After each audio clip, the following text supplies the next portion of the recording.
YouTube channel Business World. Guys, don't forget to like and share my videos, and yes guys, don't forget to subscribe my YouTube channel as well. So yes guys, we have started the topic of staffing, definition and हमने उसके components, उसकी importance, advantages ये सब cover किया था. वो videos आपको मेरे channel पर uploaded मिल जाएंगी guys. आज हम बात करेंगे गाइस सोर्सेज ऑफ रिक्रूटमेंट. देखो इसका ना एक ब्रीफ इंट्रो मैंने आपको कल प्रोवाइड किया था कि हमारे पास ना 2 सोर्सेज होते हैं रिक्रूटमेंट के. एक हमारे पास इंटरनल सोर्स ऑफ रिक्रूटमेंट है और एक हमारे पास होता है external source of recruitment.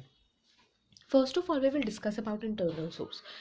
Internal source of recruitment क्या है गाइस? ये एक ऐसा सोर्स है जहाँ पर हम रिक्रूटमेंट करते हैं ऑर्गेनाइजेशन के अंदर से ही, मतलब बाहर से किसी भी पर्सन को इनवाइट नहीं किया जाता है वेकेंट जॉब पोजीशन पर अप्लाई करने के लिए. वेयरएज गाइस जब हम इंटरनल सोर्स की बात करते हैं तो हमारे पास 2 सोर्सेज आते हैं, मतलब 2 तरीके आते हैं जिनके थ्रू हम इंटरनल सोर्स से रिक्रूटमेंट कर सकते हैं. नंबर 1 है गाइस ट्रांसफ़र. ट्रांसफ़र क्या होता है? अब हम इसको एक एग्जांपल से समझते हैं. देखो बैंक में आपने सुना होगा ट्रांसफ़र हो गया, ट्रांसफ़र हो गया. मान लीजिए कि किसी कंपनी की 2 ब्रांचेज हैं, ठीक है. एक मान लेते हैं दिल्ली में है और एक मान लेते हैं बैंगलोर में है. लेट्स सपोज बैंगलोर में कोई वेकेंट जॉब पोजीशन है मैनेजर की, ठीक है. अब कोई भी एक एम्प्लॉय जो दिल्ली की कंपनी में एज अ मैनेजर वर्क कर रहा है, जब हम उसको बैंगलोर भेज देंगे, ठीक है, बट वहाँ पर भी वो एज अ मैनेजर ही वर्क करेगा, तब हम उसको ट्रांसफ़र कहते हैं. मतलब when we have moved a person from one location or from one place to another place or from one company to the another branch of the same company, लेकिन उस पर्सन की जो अथॉरिटी है, उसकी जो रिस्पॉन्सिबिलिटी है, उसका जो जॉब स्टेटस है, उसकी अकाउंटेबिलिटी है, उसमें कोई चेंज नहीं आएगा, तो उसको हम ट्रांसफ़र कहते हैं. सेकेंड हमारे पास है गाइस प्रमोशन. प्रमोशन क्या होता है? जब हम किसी भी इंडिविजुअल पर्सन को एक हायर जॉब पोजीशन दे देते हैं, ठीक है. अब हायर जॉब पोजीशन का मतलब ये नहीं होता कि हम उसको सीईओ बना देंगे, ठीक है. हायर पोजीशन का मतलब होता है कि मान लीजिए अगर हम स्कूल की बात करें, जैसे कुछ पीआरटी टीचर्स होती हैं, ठीक है, उनको टीजीटी बना दिया या टीजीटी को पीजीटी बना दिया, तो उसको भी हम प्रमोशन कहेंगे, राइट. अब प्रमोशन एक ऐसा इंटरनल सोर्स है जहाँ पर वो पर्सन जिसका हम प्रमोशन करते हैं उसकी रिस्पॉन्सिबिलिटी भी बढ़ जाती है, उसकी पावर भी इंक्रीज़ हो जाती है एंड उसकी अकाउंटेबिलिटी भी इंक्रीज़ हो जाती है. सो गाइज इंटरनल सोर्सेज में 2 वेज हैं या 2 हम तरीके हैं, मेथड हैं जिसके थ्रू हम इंटरनल सोर्स से रिक्रूटमेंट कर सकते हैं. वो ट्रांसफ़र एंड प्रमोशन है. होपफुली यहाँ तक क्लियर होगा. सेकेंड हमारे पास सोर्स आता है गाइज एक्सटर्नल सोर्स. नाम से ही पता चल गया, एक्सटर्नल मतलब बाहर से, मतलब जब हम ऑर्गेनाइजेशन के बाहर से लोगों को इनवाइट करते हैं वेकेंट जॉब पोजीशन में अप्लाई करने के लिए, उसको हम एक्सटर्नल सोर्स कहते हैं. एक्सटर्नल सोर्सेज के अंदर गाइज हमारे पास ये सब मेथड्स आते हैं जो मैंने लिखे हुए हैं. नंबर 1 है गाइज डायरेक्ट रिक्रूटमेंट. मान लीजिए कि ABC लिमिटेड के अंदर वेकेंट जॉब पोजीशन है, तो वो डायरेक्ट रिक्रूटमेंट मेथड को मान लीजिए यूज़ करना चाहते हैं, तो वो क्या करेंगे? वॉक इन इंटरव्यू कंडक्ट कराएंगे. मतलब डायरेक्ट रिक्रूटमेंट में क्या होता है गाइस? जिस कंपनी में या जिस फैक्ट्री में या जिस ऑर्गेनाइजेशन में वेकेंट जॉब पोजीशन है ना, वो फैक्ट्री गेट के बाहर लिख देगा ये पोजीशन हमारी ऑर्गेनाइजेशन में वेकेंट है, और वो पर्सन जिसको जॉब की नीड है वो जाएगा, सीधा वॉक इन इंटरव्यू कंडक्ट किया जाएगा, ठीक है. और अगर अकॉर्डिंगली देखा जाएगा इंटरव्यू में कि ये कैपेबल है या नहीं है, कॉम्पिटेंट है या नहीं है, और अगर वो कॉम्पिटेंट है तो उसको जॉब दे दी जाएगी. तो ये डायरेक्ट रिक्रूटमेंट मेथड होता है. नेक्स्ट आता है गाइस कैजुअल कॉलर्स. देखो कोई भी कंपनी हो, कोई भी ऑर्गेनाइजेशन हो, उनके पास ना बहुत सारी एप्लीकेशंस आती हैं एक वेकेंट जॉब पोजीशन के लिए. ऑब्वियसली सबको तो हम जॉब नहीं देते हैं, मोस्ट कॉम्पिटेंट एम्प्लॉय को मिलती है, बट बहुत सारी ऑर्गेनाइजेशंस ना एक ऐसी प्रैक्टिस फॉलो करती हैं जिसमें वो एक फ़ाइल मेंटेन करती हैं कि अच्छा हमारे पास ना इन 10 लोगों की एप्लीकेशन है, उसको ना वो रिकॉर्ड में मेंटेन करते जाते हैं.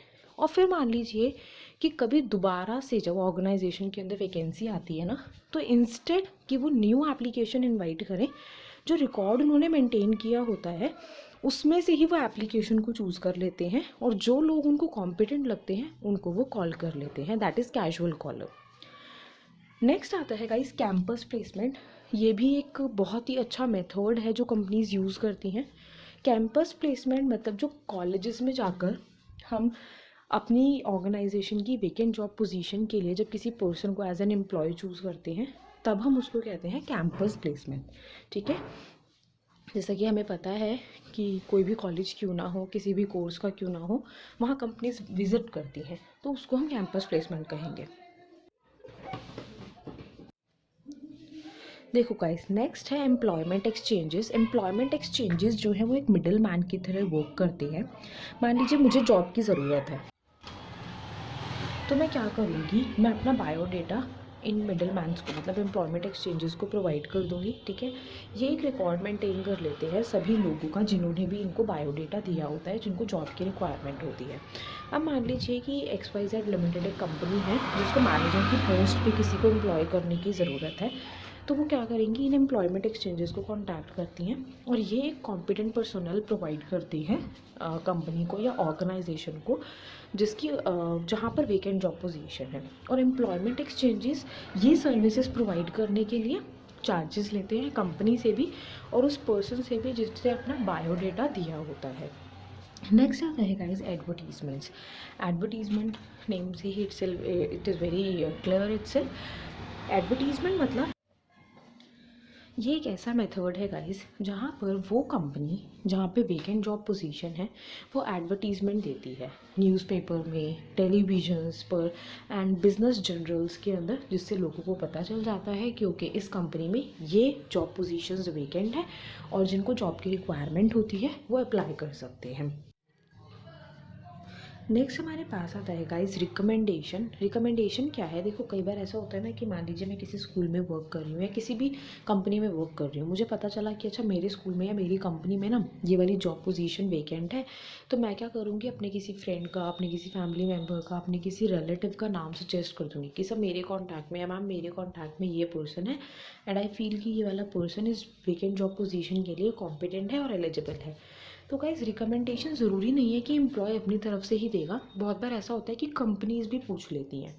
ठीक है, अब हर एम्प्लॉय का रिकमेंडेशन नहीं माना जाता है और जब भी रिकमेंडेशन लिया जाता है एम्प्लॉय से तो प्रेजेंट एम्प्लॉय जिससे हम रिकमेंडेशन ले रहे हैं उसका भी बैकग्राउंड चेक किया जाता है, प्रेजेंटली वो कैसा ऑर्गेनाइजेशन में कंट्रीब्यूशन अपना कर रहा है ये भी चेक किया जाता है।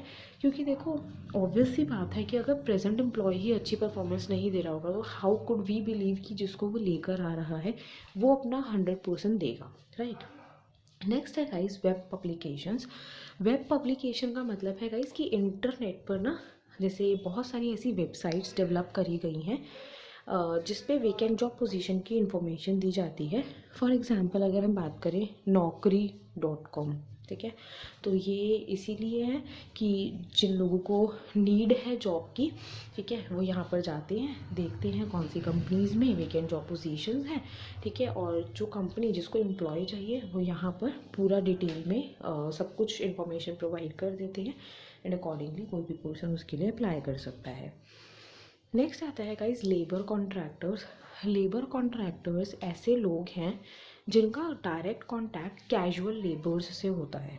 तो कंपनी को कभी भी अगर लेबर की ज़रूरत होगी तो they will simply go to the labour contractors और they will contact the labour contractors और लेबर कॉन्ट्रैक्टर्स जो है वो लेबर प्रोवाइड कर देंगे कंपनी को और इसके लिए वो कमीशन चार्ज करते हैं कंपनी से। नेक्स्ट आता है गाइस, लास्ट है हमारे पास कंपनीज़ वेबसाइट। बहुत जो बिग ऑर्गेनाइजेशंस होती हैं, इवन आजकल तो स्मॉल ऑर्गेनाइजेशंस भी अपनी कंपनी की एक वेबसाइट को डेवलप करके रखती हैं। जब भी कोई वेकेंट जॉब पोजीशन हुई आप वो वेबसाइट पर डाल देंगे और मान लीजिए कि अगर आप उस कंपनी के अंदर एज एन एम्प्लॉय वर्क करना चाहते हैं तो आप अप्लाई कर सकते हैं कंपनी की वेबसाइट पे जाकर डिटेल्ड इन्फॉर्मेशन गैदर करके। Hopefully guys internal sources and external sources clear हैं। स्टिल कोई डाउट हो कमेंट बॉक्स में लिख देना and yes guys don't forget to subscribe. Bye bye everyone.